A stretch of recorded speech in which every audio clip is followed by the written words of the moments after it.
Hey, how'd you like that new musical intro there, Bob? Oh, it's fantastic. It's not quite Anaconda Want Some from Elvis or whatever that was last week, but I like it. Yeah, the It's not production going to get us staff. hurt on royalties. No, it's a royalty-free song from our production staff that is not existent. So, anyways, welcome to the Sensible Center podcast, number three. I'm Kevin, a left of center guy from the great state of Wisconsin, and you are. I am Bob from the state of Tennessee. How y'all doing? How y'all doing? Is it warm down there? Yeah, it's pretty warm. It's epic all-time 120,000 years of world existence warm, from what I hear from the media. Yep, the world is burning. The world is burning up. Anyways, so That while we're explains go the ahead. itching. That explains the itching. Yep, it could be one of the explanations. Anyway, while we're from different political ideologies, we both believe our political system is broken and in need of reform, and it appears to be so more so every day. And we formed a political action committee towards that goal called SensibleCenterPAC.com. So we invite you to sit back, grab an adult beverage or two or three, depending on how long the podcast is, because we are going to be drinking, and we'll get into that in a little bit, and listen to what we believe is a respectable, sometimes intelligent, and occasionally fun conversation about politics, reform, and the issues facing our country. So thanks for joining us. For more information on our pack, you can be found at sensiblecenterpack.com. And if there's topics that you'd like us to cover in the podcast, or just want to provide us some feedback, it's sensiblecenterpack at gmail.com is the email. We monitor that daily. So part of what we do also is discuss a broad range of topics, and we also enjoy some adult beverages. And I had just read a book, Bob, about beer in Chicago, and it just reminded me how appropriate drinking and talking about politics is, because our country was actually founded, in bars basically. The Sons of the Revolution and all of those people gathered in bars and talked politics and planned movements and all that good stuff while they were hoisting, Sam Adams, the beer and Yeah. all. Our Uh, our founders were brewers, yep. distillers, and winemakers. Yeah, and they were even Yeah. in the book. They were even talking about the corner bars in Chicago, and that's kind of how people met and discussed and drew a community together. So, I think that just gives us more reason to drink and justify our drinking habit, right? We're doing it for the Absolutely. good of the country. You can thank us later. Yes, you could thank us later. So I What am are you drinking? I am drinking.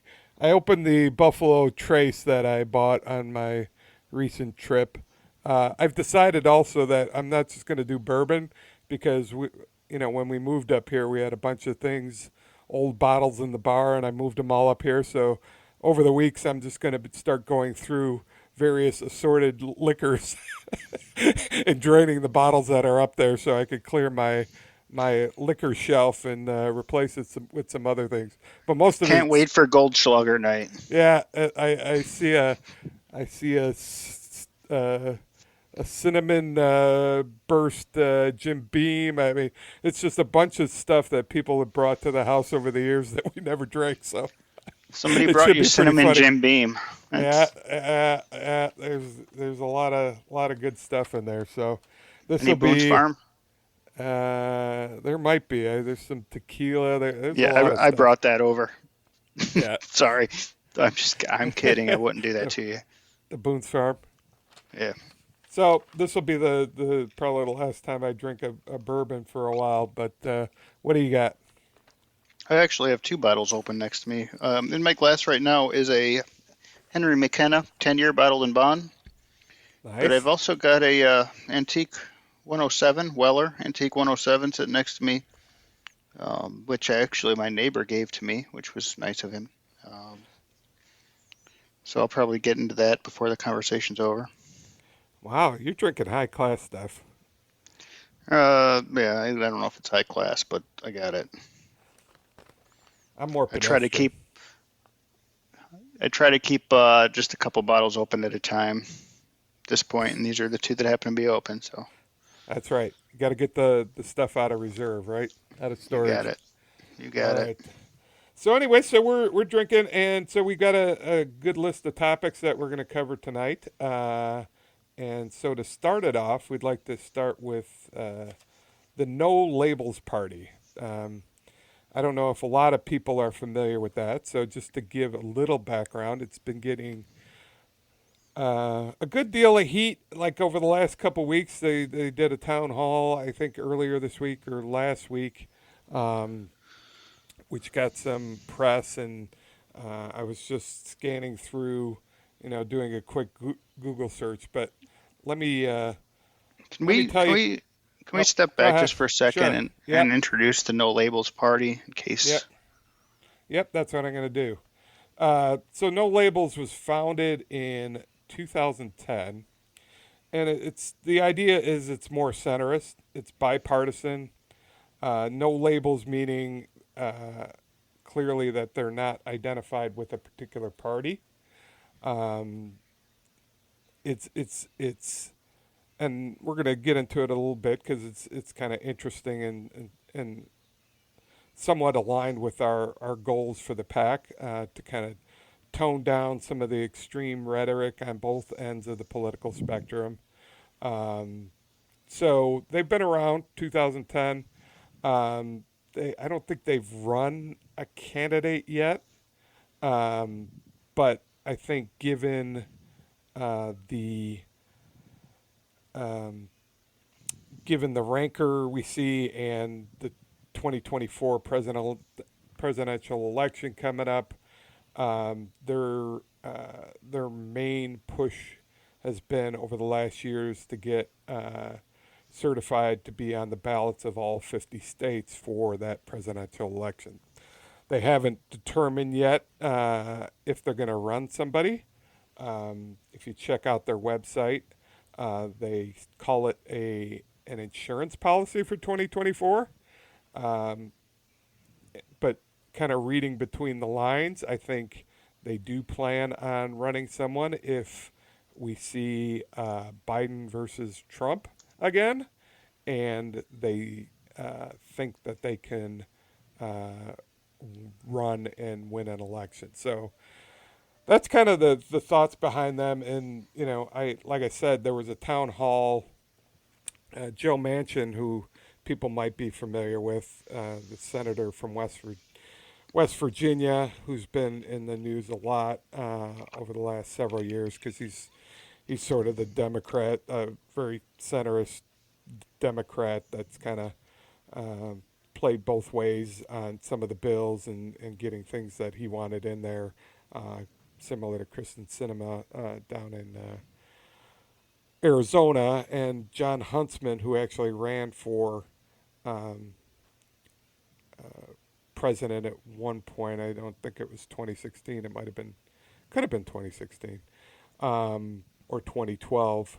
Who they were both governors of respective states. West Virginia on Manchin, and Huntsman was governor of Utah for several years, and then ambassador to China and Russia. So fairly substantial people involved. Joe Lieberman, who ran with Al Gore back in 2000 as his vice presidential candidate, is involved. He's sort of always been an independent. I think they're trying to appeal to independents and moderates on both parties. And so the question is, uh, if you read some of the headlines here, you got anything else to add in regards to kind of the background on No Labels, Yeah, Bob? I'll just add. I don't think I heard you say John Huntsman's name. Um, Yeah, I did he's a mention John. Republican. Did Yeah, you mention John? Okay, yeah, sorry. Yeah, so you got people from both sides of the aisle. I The first headline I wrote I'm sorry, I read about these guys was from Mother Jones. It's a yep, nice hit piece, yep. and that's a good sign for me. Um, In short, Mother Jones is stating it's funded by dark money, and they're just attempting to siphon votes from Uncle Joe. Um, of course, the No Labels Party, as you mentioned, has been around a lot longer than Biden's been in office. Um, so that's garbage for anybody who has any kind of political memory. Um, and I was scrolling through the headlines, and I noticed that you can go through the headlines just if you Google No Labels Party, Yeah. all the liberal papers are just slamming it. No Labels isn't a party group. It's not a real party. No Labels is a scam.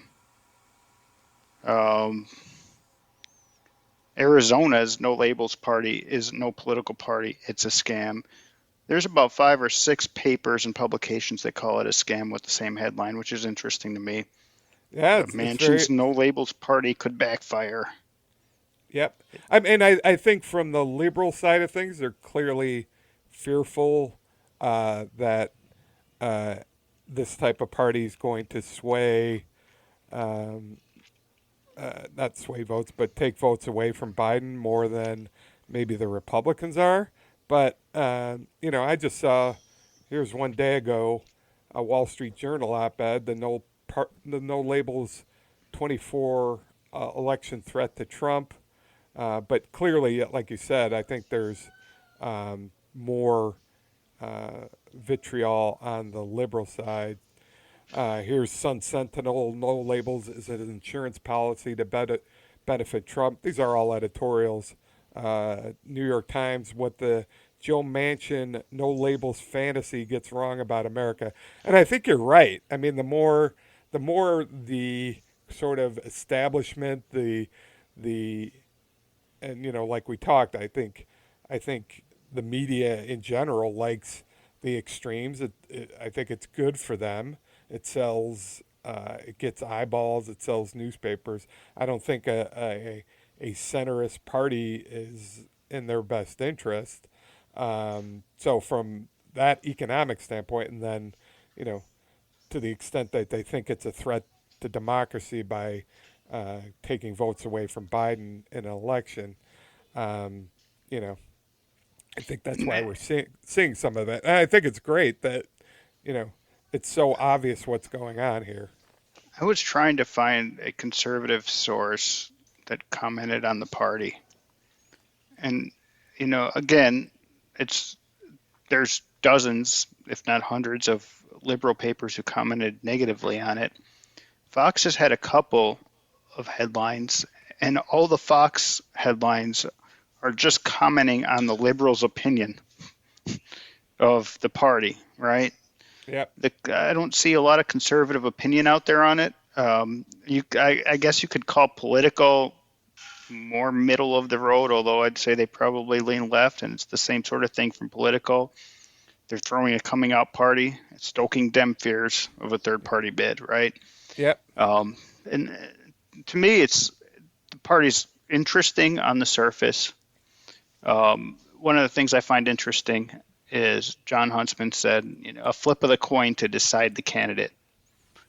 I think that could really make a general election interesting if it got that far, because if they flip a coin and put a conservative or an ex-Republican candidate up, it could siphon votes away from Trump. Right. They flip the coin and put they're saying it Joe doesn't Manchin matter. up. Right. It's going to Yeah. hurt Biden for sure, right? Eh, here's And maybe they're just trying to stoke fear among both parties to kind of create change. It's an interesting thought, but it's not. I mean, a flip of the coin is not going to change the political issues we have in the country. I mean, they need to establish a plan and a path and a candidate all the way, from primary to end. And I looked at their platform quite a bit, especially leading up to this conversation, but prior to that, when we had discussed them before. And unfortunately, I don't really see a lot of details. What they say they want aligns with what we want in the Sensible Center PAC, but there's not a lot of substance as to Well, how they're going to get there at this point. well, yeah, I don't think they've uh, fleshed out their policy positions because I don't think that's been their focus at this point. I think their focus is getting access to ballots, probably attracting attention and some money. Um, I would imagine that, although I listened to the town hall, the complete town hall, and just to kind of back up before we talk about what what the possibility is and the likelihood that either they're going to run somebody or that whoever they run could be elected. You know, I think what I heard was a lot that sort of aligned, at least from, Huntsman said the system sucks, it's broken. There's a glaring error in the way we run campaigns. We need campaign finance reform. Um, Manchin said both parties have benefited greatly from dark money. He said he would vote to overturn Citizens United. Um, you know, Huntsman said you got to bring together a coalition of willing. Um, said that the only industry that hasn't changed and evolved in this country is politics, which I think is true. Um, Manchin said the parties want us to think that we are more divided than we are. He also said no one is talking about the debt, and why is that? So I would be encouraged that they'd have some type of balanced budget amendment, some campaign finance reform. I mean, yes, they need policy details as they kind of go, but I don't think they want to get into that kind of nitty gritty yet. I think they kind of want to throw out the high minded idea of having a bipartisan ticket and a unity ticket and kind of going from there. So just on the face of it, I think it's something to pay attention to as we kind of go out, through the rest of the year and kind of figure out who the two party candidates are going to be. But Hey man, I'm jumping on the bandwagon for change. yep, I mean, If you're on board for change, let's get together. Let's get together as a group and let's make it happen. yeah, I Because what we mean, have, I don't think there's many people in this country right now who want Trump versus Biden. Right? It's a complete mess. And but the problem is, right? I mean, we do have underlying problems with trust in government that go way beyond either of those candidates. Those candidates are both symptoms of the long-term distrust in government. So yep, absolutely. let's and you know, I don't have a problem with Joe Manchin. Generally speaking, I like Joe Manchin. Generally speaking, I like John Huntsman. I think they've Yep, kind of been both pretty centrist without any major scandals in their time. I mean, of course, you always get attacks. Manchin gets a lot of attacks from the left and the right. There, there's some evidence of him taking lobbyist money, but that's today's world. yep, But I think generally speaking, he's been kind of center of the road, and he has to be in that state, of course. Um, Again, I like the idea. I'm all for change and joining together, joining hands. Also, though, I want to see something more. I want to see it get somewhere before I put too much weight into it. yeah. Obviously, that's fair, and like I said, I think uh, we'll keep an eye on it. I just to give a little bit more background. Looking at their website, some of the things they say are we're the common sense majority. Uh, this is directly from their website. Washington only works for Washington. We're working to change that. They're a national movement of common sense Americans pushing leaders together. I mean, it does sound good. They've done polling. I think they're encouraged by the number of independent voters there are in this country. And you got to remember, if three people run, and I'll admit, I voted for Ross Perot in 1992. Good for you. We have to consider people outside of the third parties, and I I generally vote Libertarian, especially in at the state level or at the senator, the federal senator rep level. That's just me. Yeah, I mean, I thought Ross was speaking the truth at that point, and clearly a businessman with that built a lot of great ideas and a smart guy. I don't know if he would have been the best president, but I think either you have to take the leap or you don't. So they've done polling. I think they're encouraged by the independents. They think, and here are the numbers from their website. Uh, 59% of all voters say that they would consider an independent candidate. And interestingly enough, 59% of those are Democrats and 53% Republicans. Uh, so, this argument that it's only going to come from the Democratic side, I think it depends on who they would run. Like you said, if it's a more conservative leading Yeah. candidate, they might get more Republicans than Democrats. You don't know. And here's where it gets difficult, right? Because if you have a third party or third, fourth, and fifth party, the media doesn't want to cover it because that's a problem. And then it's the Yep. election rules that are put in place by the party that you have to clear a certain number or a certain percentage of support to even get put on the stage. And until you can get a third party at least on the stage and acknowledged, it's going to be very difficult to get anybody elected, right? So, I mean, that's one of the first barriers you're going to have to break through. And that might be something we want to consider as a PAC as well as having, a condition of support be your willingness to change laws to allow third, fourth, fifth, sixth parties on a debate stage. Oh, sure. I mean, it shouldn't be just two parties debating each other. I mean, what's the sense in that, right? Right. It's a Um, debate of ideas. it's a debate of And not ideas. just ideas, but also more people so we can consider their actions, right? Yep. So, and then they said 70% of independents, which I thought was interesting since independents should always be open to an independent party candidate, I would thought. But You would think so. um, so, they point out to win the Electoral College, um, so of that high 50% of people who are willing to consider a third party candidate or an independent candidate, they think they only need to get 61% of them to actually vote for them. So a little bit more than a majority that would consider, because they're saying they only need 37% of the electorate, and I didn't do their math, to win in the Electoral College. So you got to remember when there's three candidates running, the math is a little different, right?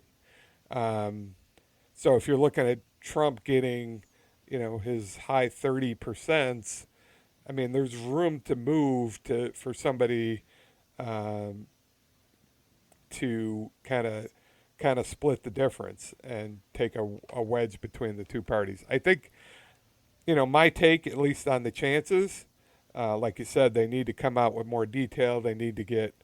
I mean, I'm encouraged that they're starting to get some media coverage, even if it's negative, because I think for some people that gets them more interested. Because, like you said, hey, why so much pushback on these guys? Is it a real threat? And then, but I think, you know, of any of the times that this could be possible, 2024 is, a likely time, right?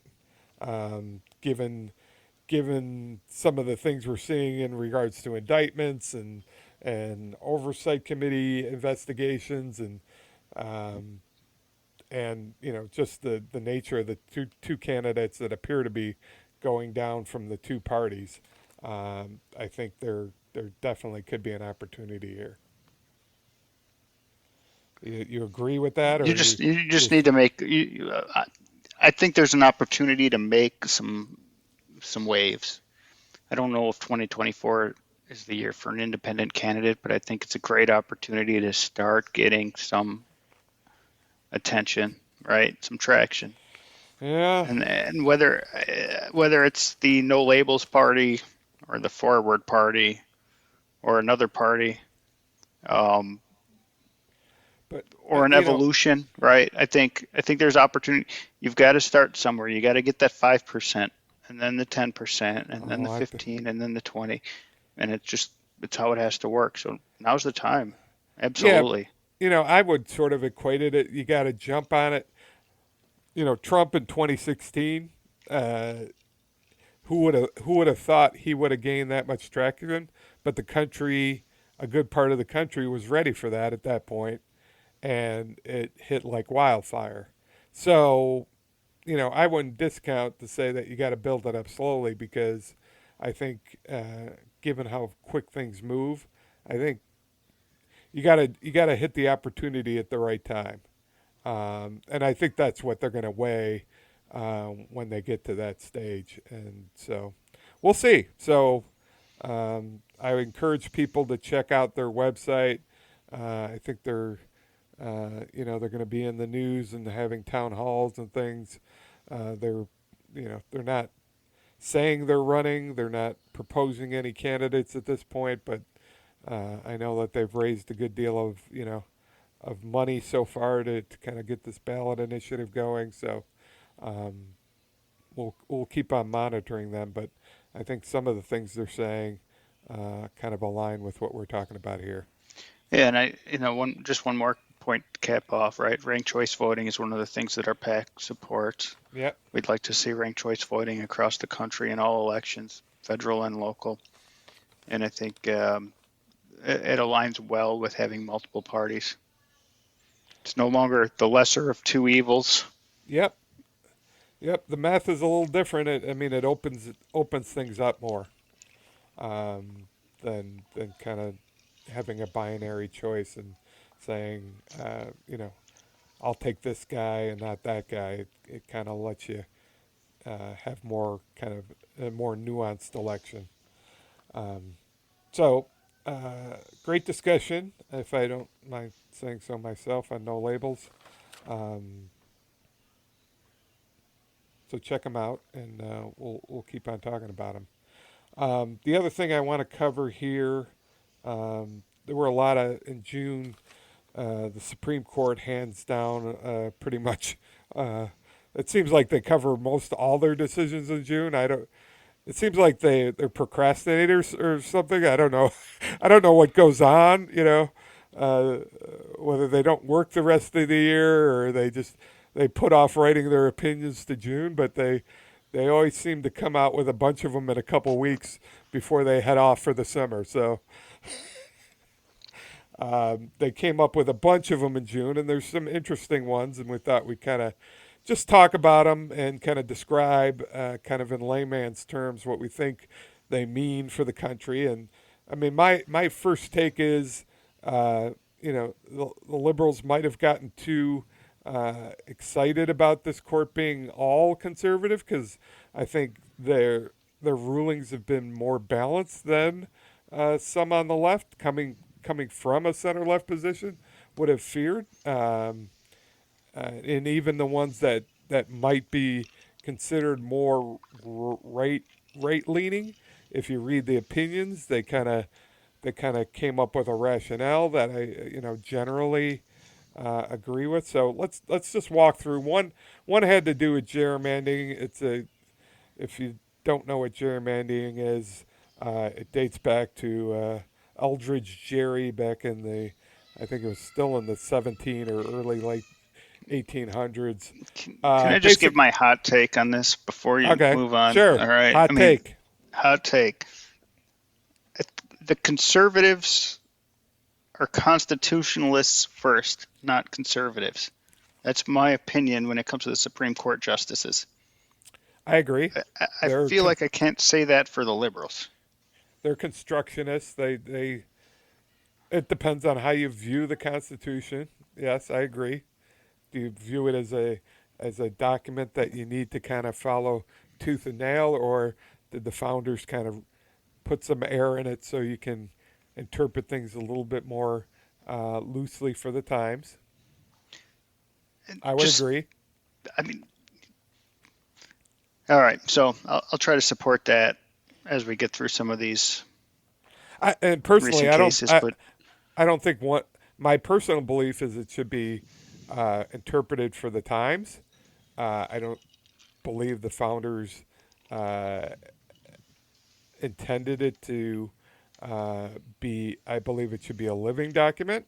But I also kind of understand people saying, well, if we keep on uh, interpreting it in different ways, then where do we go from here? And can't we just read the words? Although, and in truth, it is a living document. It can although, change. You just need Congress to change the law through the amendment process. I mean, there is a system in place for that, right? yeah, So it can grow and it can change. Do you want to get rid of the First Amendment? It can happen. sure, You just need Congress to do it. yep, there's a process for it, or state legislatures. The states could do a constitutional convention. Yep. Um, yeah, so there's the two interpretations of kind of the way it goes, and I think sometimes the constructionists read well. We'll get into the Second Amendment sometime, but anyway, so gerrymandering is just redrawing districts. Either one party or the other will redraw a district to either uh, throw some of the other. They've got all the data on voters and I mean, this is a bigger problem because there's more data generated about people and their habits, so they can easily kind of match people to a district, so they can so that they have less of a challenge in an election. Is kind of the bottom line of gerrymandering. So some of the districts are drawn very strangely to kind of get the right numbers for one party or another, and traditionally the state legislatures have been the ones that have the power to redraw it. Some states are now getting independent, and we could get into that, at a later date when we talk about kind of district maps and some of the efforts, the reform efforts to get over this. But as far as the Supreme Court ruling went, they ultimately said that the legislatures didn't have ultimate authority, that the courts, the state courts, and in this case it was the Supreme Court of North Carolina, do have oversight over such things in regards to elections. So, in particular, in gerrymandering in this case, but I think generally people interpret it as elections in general, which then gets into an interesting argument because I think part of the strategy for overturning the 2020 election was to go back to Republican state legislatures and have them overturn election results. So I think generally people are interpreting this that says, yeah, that might be the case, but especially in Wisconsin where we just had a kind of contentious Supreme Court election that was they spent more on the election of the Supreme Court justice in the state of Wisconsin. We elect our justices than I think has ever been occurred because of the fear that Madison and Milwaukee is where all the money was spent, though, right? yeah, of course, and yeah, a more liberal one. So the thought would be that would be a stop because we have a Republican legislature in Wisconsin that, given that we're such a purple state and the next election's expected to be tight here, that if anything happened to the legislature, that the Supreme Court of Wisconsin would still have some say in the matter. So I Yeah, think and that's I think they got gerrymandering right too. I mean, states' rights are important, but not if they're making decisions based on race. And you have seen that in areas of the country where gerrymandering has been done based on race. That absolutely should not happen. I mean, that's a yeah, violation of uh, civil rights, first of yep. all. But you know, but if a state wants to gerrymander, I kind of agree that it should be allowed. I mean, You're good with it. I'm, Well, I agree as long as there's checks and balances, and it sounds like they say there should be checks and balances. Yeah. If the state Supreme Court then says, hey, I think this was done properly. I don't think we've taken away people's constitutional rights, or, we believe in this country that states basically and localities run elections, not the federal government, and I'm okay with that. Everyone does it differently, but this kind of said, yeah, there's a check and balance here, and I feel more comfortable with that check and balance. Yeah. I mean, my gut tells me, on the surface, gerrymandering is a bad idea because, for some of the reasons you stated. Um, but when it comes down to it, states' rights was an important part of the founding. It's an important part of the Constitution. And again, as long as you're not discriminating against race or any other protected class, then Yeah, it's legal. and they actually did rule on another case with particular to race coming from Alabama, where they felt that Alabama had diluted the power of black voters by putting them, or African American voters, by putting them in one district. Sure. So they actually did a separate ruling just based upon voting maps and race. And again, they ruled, against the state in that point. Yeah, I mean, and it's like a spaghetti map. yeah, Ridiculous, right? yeah, yeah. So that's gerrymandering, and then another one was affirmative action. I think that one got a lot of press in regards to the college admissions. So basically, it said, in regards to college admissions, they can no longer use, race as kind of a determining factor in admissions. All men are Again, created equal. I read the opinion because I thought it was interesting, and gave it some thought, and they did say in the opinion, even the majority opinion said, hey, we're fine with you looking at other factors, socioeconomic. We're all about providing people opportunity, but to do so based upon race is not, consistent with equal opportunity. So I sort of, I'm like, okay, that makes sense. If you're African American and your father graduated from Harvard and you have tons of money, and that shouldn't, you obviously have opportunity, right? Um, Better than probably a poor Caucasian or white kid or Latino or whatever, right? So it should be kind of all encompassing, looking at sort of the whole weight of, are you providing this person an opportunity, and are there other diversity factors to consider? I don't think that they backed away from saying you can't look at those other factors. They're just saying, yeah, just on race doesn't seem correct. At least that's the And way I it's interpreted the ruling. yeah, I completely agree. I'm just, I I love Justice Thomas.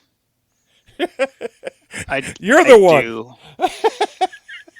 And if You you and his read his wife. opinion, if you read his opinion, on this case, and really he tore apart Justice Jackson on, in his opinion as well. He nails it on the head. It's not just the fact that all men are created equal, right? It's the idea that It just affirmative action needs to be in place because the idea that other races are inferior, right? It locks other races, in his words, not mine, and he's referring to Justice Jackson's opinion here, but he says Yeah, it's interesting that affirmative action was they had both. locking blacks into a seemingly perpetual inferior caste, right? So it's my opinion as well, right? It's not, it's about all men are created equal. Yeah, And the argument for affirmative action is it's needed because other people can't meet the same standards, right? And that brings everybody down. It's not fair. It's not what the Constitution's about. It's not political. It's not racist. If anything's racist, it was affirmative action. Everybody deserves a fair shot. That's all it's Yeah, about. I agree, but And we as you do stated have earlier a too, history in this country that we can't oh, avoid, right? sure, you've Okay, got a history, and that all was right. her opinion, right? I mean, Justice Jackson basically said, legacy of slavery and the nature of inherited wealth Yep. is a disadvantage to people, and that's why she had voted against the winning opinion, if you will.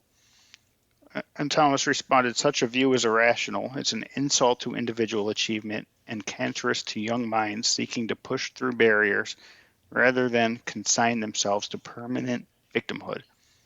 And it's, I mean, there's obvious history. And I think the court covered that. I think it was Roberts, and you alluded to it earlier, but I think Roberts said you can write an essay, talk about Yep. race's effect on Sure. your Yep. life, and that's fine, right? It's completely legal, and if it's going to add if it's going to add some diversity to the university based on your opinion or your experience, it's fine to bring them in, right? You Right. don't have to grade just on your GPA or just on your SAT. An essay and experience matters, but you just can't exclude people because Asians are smarter than everybody else, right? You can't exclude people because whites are more privileged than others. You can, and that's, I love it. Right. That's the So, other side of the so equation, right? That certain people weren't getting in because of these minorities weren't getting race in. based factors, right? So I think we both agree that I think it was a fairly balanced opinion. I think it probably was the right decision at this point where we're at as a country. So again, I think it was pretty balanced. Then we get into the student. You got anything else on that one? I'm going to go to Yeah, I'm good.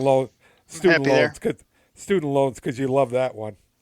I'm in heaven with this topic, man. So here's my take.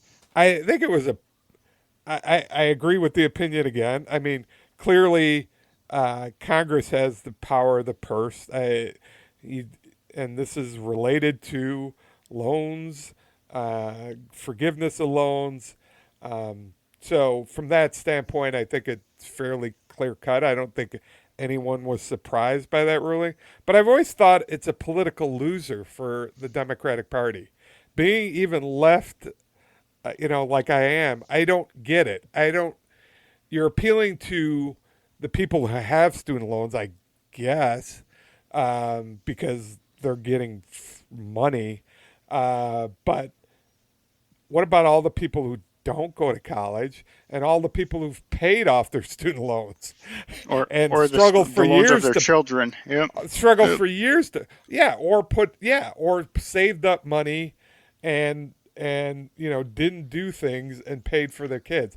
I And don't here's what it see it. comes down to from I think is it supports universities who have had thousands and thousands of kids go through on 100 or $150,000 loans that are going to make $30,000 a year in a basket weaving Well, degree, that's the right? stereotypical argument. Yeah, I Because don't think that's always the case, but it's administrators and teachers and unions are typically leaning one political direction, right?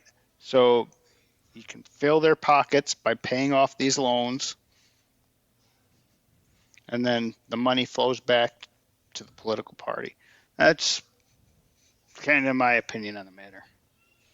do you still think it was a good decision from politics? I mean, when you think about the majority of Americans, you're talking teachers, administrators, and whatever. I don't think that's the majority of Americans. I mean, maybe they were just appealing to No, but it's where the like money you. flows. It's not about votes. It's about money. That's So the you're thing.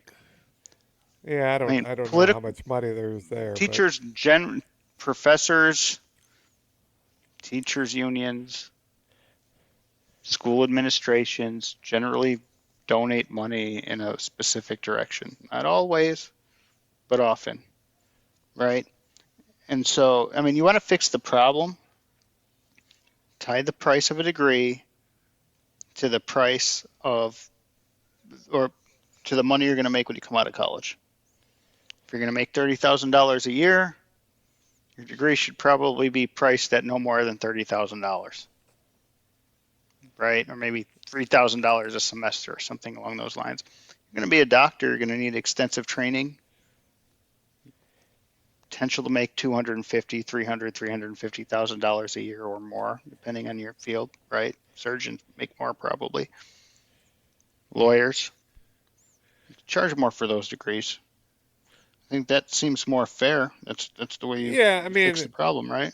clearly there's an issue with the cost of school, and I do understand kids who are going through now building up the loans, but this does not solve that problem. And No, so I think we should focus on solving the problem. And I think a lot of it is I don't think money's going into teaching. I don't think that's the cost. I think it's more administration and buildings. I think you walk around campuses nowadays and they've got new buildings and the dorm rooms of yesteryear are all gone. There's a new fitness center and whatever. It's all upscale to attract students, but there's a price tag that comes with that, right? And I but a lot think of these universities also have billions of dollars as sitting in the bank. endowments, yep, Yep. absolutely, that they don't spend either. Absolutely, that's part No, of it they too. don't. So I think we both agree on that. I mean, we could get in the cost of college and all that, but I think it was a fairly clear cut decision. I don't even think it was. I didn't even read the minority opinion. I don't know what they came up with to kind of justify that, but um, I think it was a decent. The only thing I had on that, the only thought In I had short, on the that, opinion was really about the president didn't have the right under the law right? Yeah, to just, wipe the money. yeah. Simple as that. Right, And and but in the other version of it, or the dissent was basically, yeah, the law gave the president the right. yeah, What was it? Something law of 1965 or something like that. I can't even remember what it was anymore. But in short, they didn't address the main issue, and it was pretty clear that the president can't just make stuff up, right. or not just the president, but an agency can't take a law that gave money for one thing and just put the money into something else. Yep, I agree. The only thought I had, and this is not on because uh, this was a separate issue, but we did have the PPP program, which was billions of dollars also in comparison to student loans, and there was a And a lot bad of law. yeah. Okay, so we're from the standpoint of well, those were all forgiven, and there was an easy way around that. I'm all for if you're gonna be affected by the pandemic, and we should support I more small businesses than anything. I don't know how many small businesses actually got the support, but to the extent that your business was affected, fine. But that was a broad based kind of just throw the money out there program. If your revenue wasn't affected, and I'm thinking a good number of them weren't, they still got free money from the government, and I think that's just wrong. Um, I wish the Republicans. I'm pretty sure they're the ones who wrote the. Well, it was the Trump administration. I guess it was a Democratic Congress at that point. I think it was bipartisan because they both decided to throw money at it. In either case, like you said, that doesn't make sense either. I know from a constitutional perspective, Congress has the power of the purse, but from if I'm a student and seeing this going out and saying, well, you kind of gave out free money there, and now you're not giving me free money, I can kind of understand that gripe. Two wrongs don't make a right, though. No, and I think right now, to the benefit of those in the government are in power right now, is they are trying to go after the ones who cheated PPP. Sounds like they're It's going back a poorly written little from bit. the Yeah. start. I don't think they'll be able to catch them all, but there are some very blatant examples of people who, yeah, had a company 10 years ago and it didn't report any income for 10 years, and all of a Right. sudden they're taking, $1 million or $500,000 loan that was going to be forgiven, and somehow all of a sudden they've got a Lamborghini and a nice house, right? I mean, yeah, they're getting them slowly but surely. We'll never recover it all, but at least they're trying.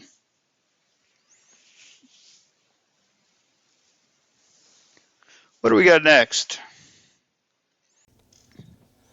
All right. I think we got a couple more topics we want to cover. One being, and they're starting to talk about this a little bit more because I don't think Donald Trump's committed to any debates at this point, and I think the first one is coming in Milwaukee, Wisconsin. And it's kind of interesting. I don't know if you know that the Democratic convention's being held in Chicago, and the Republican one's being held in Milwaukee. So uh, that'll be Right across the interesting. border, yeah. When's the That'll be. last one that was held in Chicago? I feel like it was, I think it was '96, maybe. I think yeah, it right was in the one middle of. of Clinton's. I feel like it was right between Clinton's two campaigns. Yeah, I think it was '96. I didn't know that they were doing it. I knew about Milwaukee, but I didn't know that Chicago was having the Democratic. So it should be interesting next year. Anyways, I think Fox is holding the first debate in Milwaukee probably towards the end of August, and Trump hasn't committed, and I can't believe that he wouldn't show up because he loves the camera and the spotlight. I just can't see him not doing it. Uh, that's my opinion there. But the question is, should he or shouldn't he? Is it going to benefit him more to show up, or is it should He's considering he's got to. got? Go He ahead. absolutely should show up. It's not because, of the primary competition. It's because he needs to build momentum going into the general.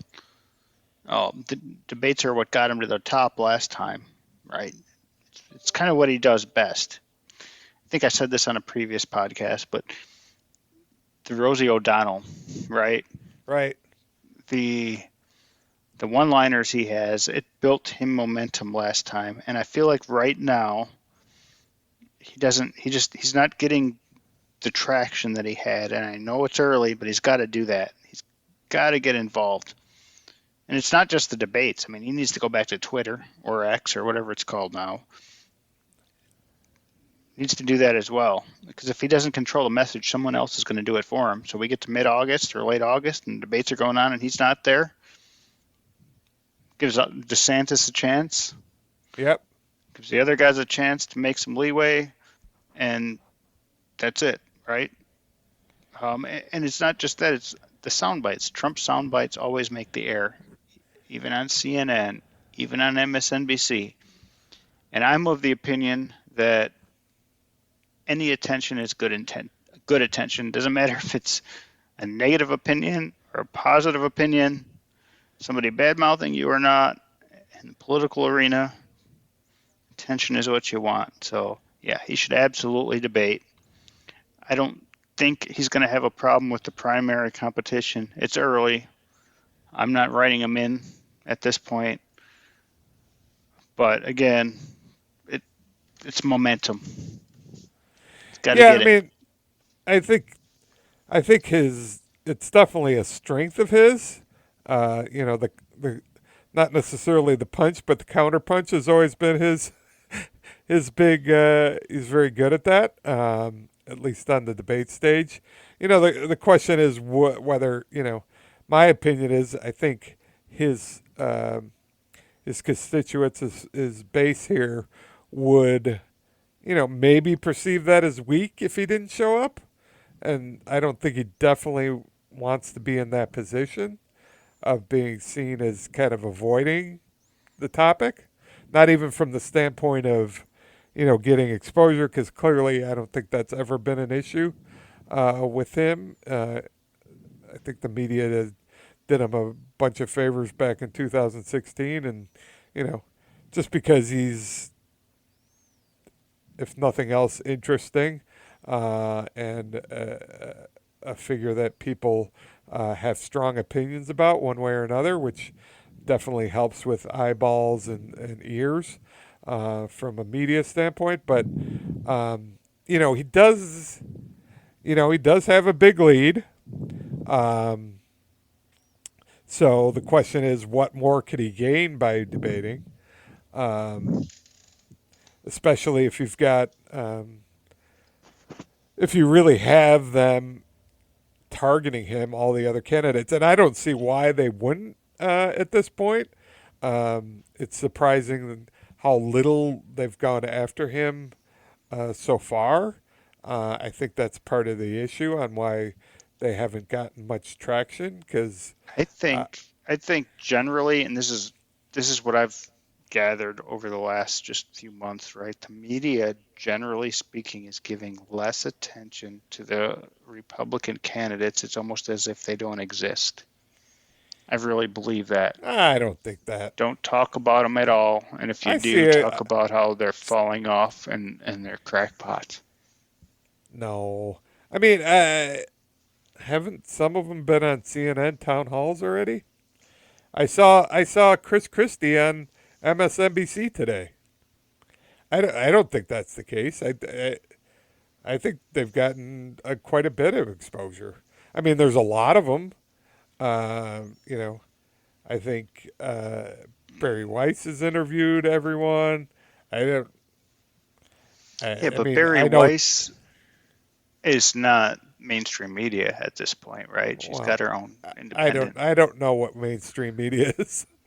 CNN, Anyone with an. MSNBC, Fox News. Well, I'd they're consider not. Fox as main. I mean, anyone with an audience is. I know we're not mainstream media. No, I no, I not I yet. I think Not yet. mainstream is people with audiences. Yeah. Everyone else is fringe. So, Have you seen that MSNBC is beating Fox since Tucker oh got really? fired? Yeah, Wow, they're destroying them. that's crazy. Yeah, it's amazing. Well, Anyway, supposedly Fox was. I mean, supposedly Tucker. I saw something that he was fired as a condition of that settlement with the Dominion election systems. I didn't read the article, but it sounded like they were backed into a corner on that. I don't know if that's true or not. yeah, makes But sense. not to go into Tucker. But so I think we generally agree that Trump's going to show up, and it's in his He best better. interest to show up. Yeah. He better, because I think Fox is going to beg him to show up for ratings. If he's got Uh, any shot, if he's got any shot at the presidency, he needs to show up. And again, it's not about the primary. It's about building momentum going into the general and then forward. yeah, I think he's playing a little coy, and he sort of likes, probably putting pressure on Fox, if nothing else, because it's their debate, to get him kind of sweating a little bit whether he's going to show up or not. But I think I think the money should be on Trump being in Milwaukee on August 26th or whatever it is. So I just thought that was an interesting topic since he hasn't decided yet. And we plan on covering some of the debates, kind of doing our live take and analysis, because they're sure to be entertaining. Hopefully, they will be entertaining. We'll see. The other thing I wanted to cover before we sign off, and there's talk. Our PAC talks. We're anti-corruption. We believe in anti-corruption laws. I think we have a long way to go in regards to rooting out corruption in our government, and I think that gets back to the issue of continuing or rebuilding trust in the government. That if we can have some additional laws, and there's two things. One thing that was kind of interesting, and I know we've talked about it before, uh, Bob, but I don't know if you saw that there's another bill introduced. I think it was Kristen Hildebrand, and I don't remember who the Republican was, but it was a bipartisan anti stock trading, just like no stock trading for Congress people. Um, I don't know what the chances of that passing, but clearly that's something that we support because I don't think there's too many ways around that they shouldn't, you know. Do you Um, let them trade grain, commodities? yeah, I don't know how down and dirty they got. I would start with stocks. I'd be fine if they start with stocks. Then we could go to other things that they could trade, baseball cards or whatnot. I would think I would think commodities. Yeah, yeah, and they could have an influence on commodity prices for sure. Um, If you want your politicians to be farmers, you got to let them trade grain, right? That's just that's kind of what it comes down to for me is if they own businesses where you gotta let them come over. I don't like them trading. I don't like them trading stocks. I'll be honest with you. I don't. I agree. Right? I mean, I don't like it at all. I think it It, just opens up, a can I of al- worms. I also don't think if they own the majority of a public company that they founded, that they should be forced to sell that stock either. Maybe you don't let them sell or buy or acquire any additional stock in that company while they're in office.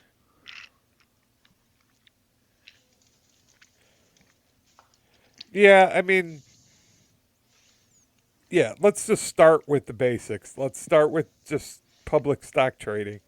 Yeah, Whether not whether it's you're bad. involved Shouldn't happen. in the legislation or not, or Yep. it's just something that you're going to give up. Uh, you know, like I think I told you before. Even in my job, I had to get all my trades cleared, and I didn't have I didn't have any influence on anything. And I'm And not to allowed to have trade on any information that I may or may not know, right? right. I mean, And and yeah, the that congressmen they're have been able to get away with it for years.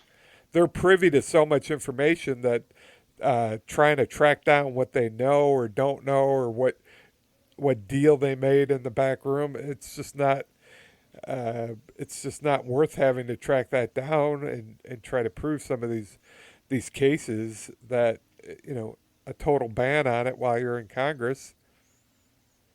And Put it as Speaker of the House, right? I mean, you know what bills you're going to bring, and you know what the bills are going to do prior to even bringing them, which gives you weeks, if not months, to make some trades.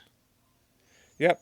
I mean, I think a bill like that, and I encourage. I'm going to do this myself.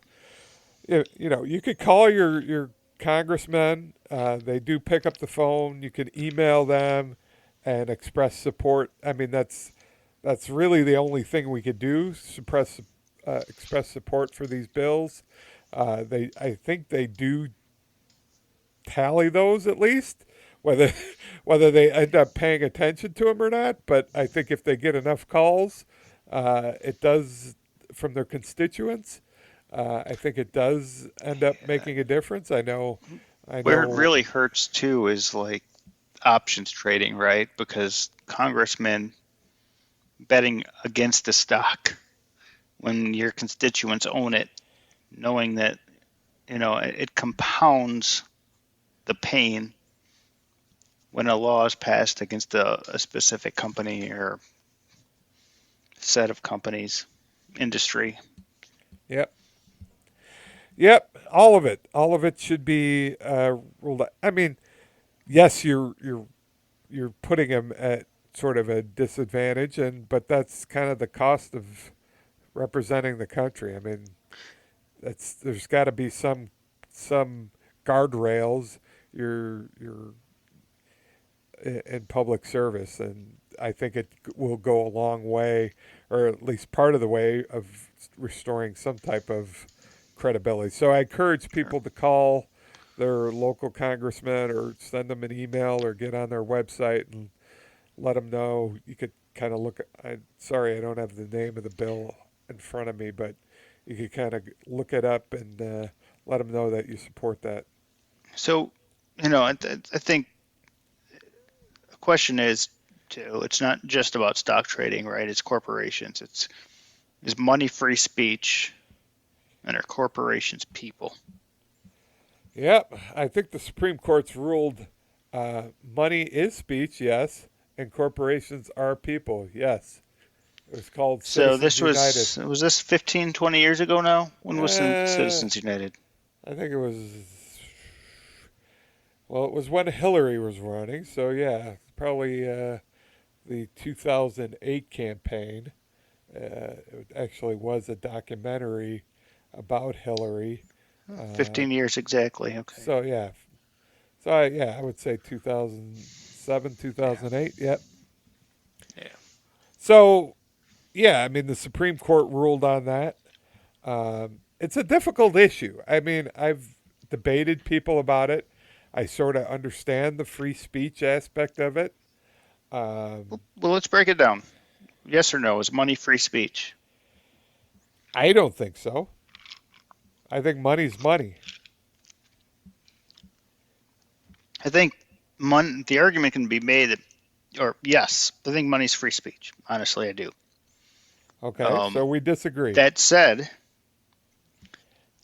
here's where I think a lot of the arguments where it's missed is if you bring up PA system to a protest or to drown out a candidate's voice, it's illegal and it should be correct, right? I mean, it's legal. You can do it. You can bring a PA to a protest, or you can bring a PA to some candidate's speech Yep. and talk all you want. It's legal, right? Yep. You don't have to spend a dime.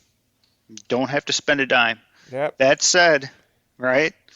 If you have $1 million and the guy next to you has $1, Yep. your $1 million is going to drown out that guy's voice, Yep. right? That's what I don't like about it. But it's the same situation. You've got a PA and the guy next to you doesn't. It's the same, right? Your What do you voice mean is you going to have a drown out PA? his. You got a PA You, system. You got a oh, you microphone just and have a bigger speakers. PA because you have Yep, $1 million? exactly. That's all it is. There's no difference, right? And therefore, money's free speech. Well, that's not really what's happening, though. But it is. Well, But it's not. they're You're running. right, because the money's going into somebody's pocket, but it's the same Well, situation. If the guy it's with a partly dollar going. had $1,001,000, It's going for all these advertisements on TV, and so yeah, in effect, you're drowning out all the other voices. Yes. I think the more important question, and the one that's a little bit easier to answer, is are corporations people, right? Well, let's go back I to the think money's free speech because you're agreeing that the wealthy should be heard more. That's you're fine with that, and I no, I'm wonder not. why I'm we're in the not. position that we're at. I'm not Yes, you saying are. that. I'm You not said saying that money the is wealthy speech. should be heard more. I'm saying the That's wealthy have exactly the a bigger result. PA system. That's exactly the result. I'm saying the wealthy have louder speakers. But that's the result, But right? They're the only if you're ones not being going to, heard. if you're not going to create a law against having bigger speakers, just think about all the things going on at universities right now. You get a conservative on campus and you get 20 people and they're screaming and chanting We and the speaker can't talk because nobody can hear him or her over the 20 people yelling. I mean, that's free speech, right? we could create a law that What's the limits the difference? amount of money that our elected officials can raise during election campaigns or get from outside sources. We could definitely do a law that says that, but our Supreme Court says that money is speech. We could do it. And if we don't do it, money's going to rule the day. And that's where we're at. Step back a second, though, right? Step back a second. So, money coming from individuals is one thing. And I know you and I are on different pages here, but again, should 20 people be able to go in and chant at a university or something else over a speaker because they don't agree with their beliefs or their platform or the party they're in? Should that be allowed? Should 20 people be able to gang up Yes. against one? Yes. We believe in Okay. the right of assembly. All That's right. So that one that's person walks in with so a full stack of you got guitar amplifiers and a guitar and then a full stack with a mic hooked up to it, and he sings a song about how much the candidate of the day sucks. Should that be legal or illegal? I love your Because analogies. all the people next to this guy have no speakers, no guitars, no microphone. I mean, should that be legal or not? It's free One, speech. I don't understand your analogy. My We're ta- we're analogy is we're it's no talking different. we're Just because talking you're about speaking, giving monies to campaigns to run ads on TV, and you're talking about a guy hey, look, strumming a guitar. yeah, it's exactly what I'm saying. You've Uh got, Kevin, you got $10 million and I got $10, right? huh. Yeah. And you like your candidate more than you like my candidate, and you give your candidate $9 million, and I'm able to Yeah. give my candidate $9. Yep. Doesn't seem fair, Okay. right? Uh. All right, same situation. You're able to afford a microphone and an amplifier You're still just one with your person $10 million. You're still just one person. And I'm able speaking. to afford like nothing. I can't even afford a megaphone, right? And so we Yeah. both show up at I don't know, we both show up at President Carter's speech because he's running at his age because he thinks he's better than Joe Biden. And you hate Carter and I love him.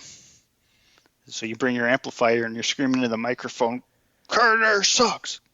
Carter sucks. And I'm thinking, yay, Carter. Go Carter. Go Carter. That's not fair, is it?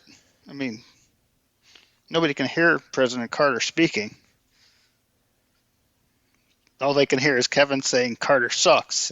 Well, Is that there would be fair? security and noise ordinances, but I still don't get the analogy to Having more money is just having a giving louder nine speaker. That's all I'm saying. not even That's speaking, but nobody's more money speaking. means you have a They're louder voice. That's it. no, they're not even speaking. Those people are not speaking. They're just giving money. They're not speaking. They didn't show up to any event. They give money. And why did they give money? In support. Well, we both know why Well, they gave money. okay. Show up to an event. Go with the bigger speaker. I'm almost But why, fine with that. why are you why are you screaming in the loudspeaker? Carter sucks. Maybe you're running for office. You know what I mean? Or maybe I don't know. Maybe his Yeah. opponent candidate paid you. Who knows? I mean, it doesn't really matter. I mean, it's the same situation. I I I I don't like your analogy, but I mean it is a more nuanced issue the more you think about it. Um, I don't think some people think about it deeply. I mean, I've given it a lot of thought and debated people on the topic, and I still come out saying, at the end of the day, money shouldn't have the louder voice. Um, and I think that at the end of the day, it's a huge detriment to our political system. Um, and Here's the thing, though. I think a lot of it is hiding behind the First Amendment. I mean, we could talk about I think there's corporations a because I think we've compromise beaten here. this one. Yeah, and I think the compromise is corporations aren't people, right? And I think that's obvious. I think the Supreme Court back in 2015, put it bluntly, got it wrong. They're not people. Now, that said, I think corporate employees could band together and donate. That's fair, but not the corporations themselves, right? So So you believe Um, in limiting money? You don't believe? Do you believe money should be unlimited? Because there are limitations on individuals, right? I think, yep, and I think, It's just when they get around the rules by forming these dark money organizations and whatnot that yeah, then I think there should be laws contribute that under a state very guise. clearly that if you donate money, it's on record, and any of these PACs or any other organization needs to document very clearly where the money's coming from, who gave it. Absolutely. Yeah, I mean, Um, I think there are limits on individual contributions, and I think depending on the type of pack, they do report them. But I think there's been ways around doing that based upon the Supreme Court ruling that's allowed a lot of quote unquote dark money. So I think we come out the same place at the end of the day. yeah, Uh, I think so too. I think the money is speech, but I think again, if you get individuals banding together, I don't know. Let's just say you work for McDonald's. McDonald's employees are probably going to want the same thing, which is to keep their job. They may want to donate some money to keep minimum wage at a certain level or to keep beef legal, right? Or to allow a certain amount of sugar in the food, whatever that may be. So they're going to donate to candidates to make sure it doesn't hurt their you jobs. there? And I think the local populace Oh, is no, going to we want stopped. what local companies want, right? Because Yeah, you want jobs in your community. So, or maybe you don't. Who knows? Maybe you don't want an industry that's polluting your community and you want to donate money to candidates that don't support that industry. Either way, right? But I think the vision of the local populace should reflect probably donations and voices, and they'll all align one way or the other. You work for the companies, you want these companies in your area or not. So you speak through your money, your donations, and your voice to get that. That said, no, I don't think any company should be allowed to influence politicians through money. Simple as that. But money's a voice.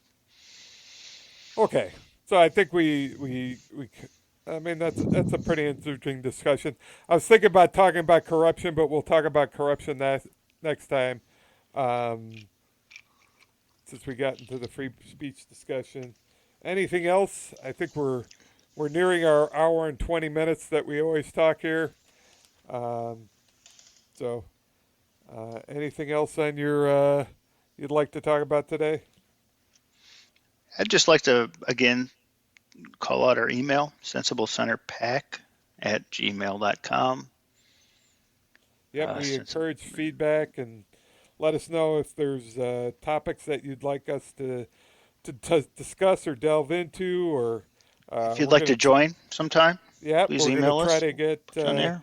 we're gonna try to get guests on in upcoming episodes. Maybe not any big celebrities, but we're gonna start reaching out to people and people we know to kind of increase the diversity of the conversation and kind of add additional viewpoints and have a little bit of more fun with it too. So, thanks for listening tonight, and we'll catch you in a couple weeks.